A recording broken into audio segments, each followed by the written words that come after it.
friendship are not going to curb that as hard as they fucking should have. Why would you want to have a friendship where they don't respect your marriage or relationship?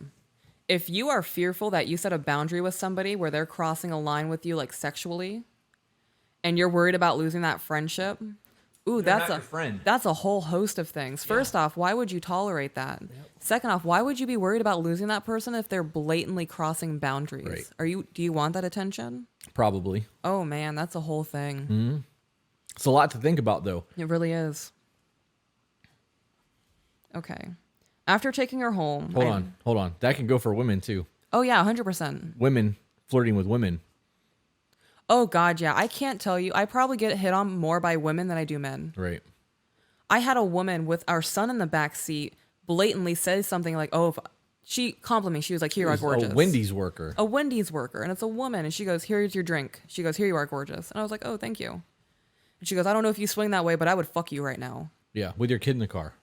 And So glad I wasn't in the car. I was so flabbergasted. I said, oh shit. And I said it nasty. And like the people working behind her stopped and kind of looked at her. Yeah. And she just kind of gave me the rest of my food and I left. But Yep. I'd have parked and went inside had I been in the vehicle. I actually told you when you got back, because you need to contact Wendy's and say what just happened with your kids in the car. Unbelievable. Yep. After taking her home, I thanked her for allowing me to take her to dinner, and she thanked me for taking her, and I ended the night by telling her how I felt it went really well, and I would like to continue building upon a friendship throughout this so that if we were to repair things and get back together, we would have a much more stronger base for the relationship.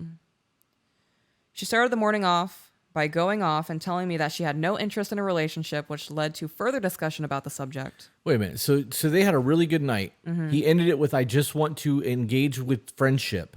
Moving forward, in case we do build something, we have a friendship foundation. Yeah. And the next morning, she pushes him away again. Yep. There's something wrong with this chick. Oh, yeah. Mentally, she's not there.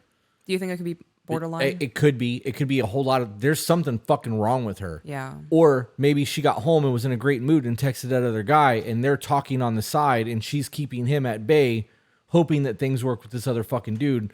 Something is going on there. Yeah. Whether she's just off her fucking rocker or if she's talking to someone else and is trying to keep him at bay. Keep him on the back burner. There's something going on. Yeah. Who does that?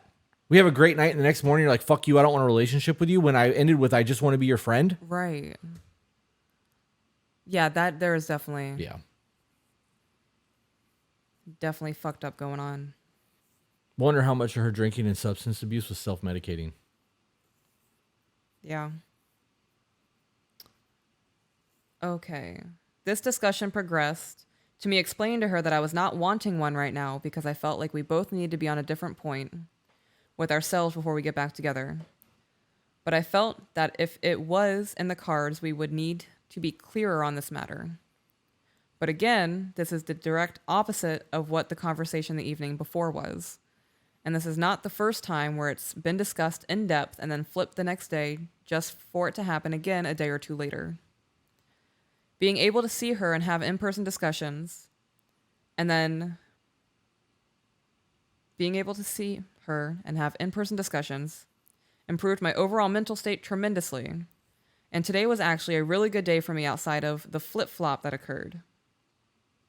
Another occurrence today was when I asked her to a baseball game because I thought it would be good for us both to get out of town for an evening and go do something we both enjoyed. She responded by telling me she couldn't and that we hung out the night before, so she didn't want to.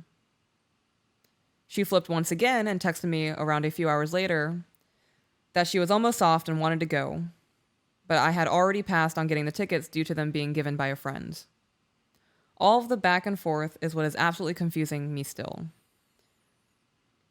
She sounds like she has borderline. It does sound like borderline. I love you, I hate you, don't leave me. Right.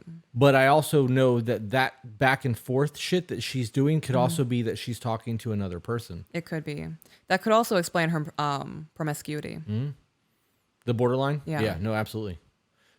Absolutely. That idea, maybe she had plans with another person and the plans fell through. So now she's backing up because now she doesn't want to be alone. Right.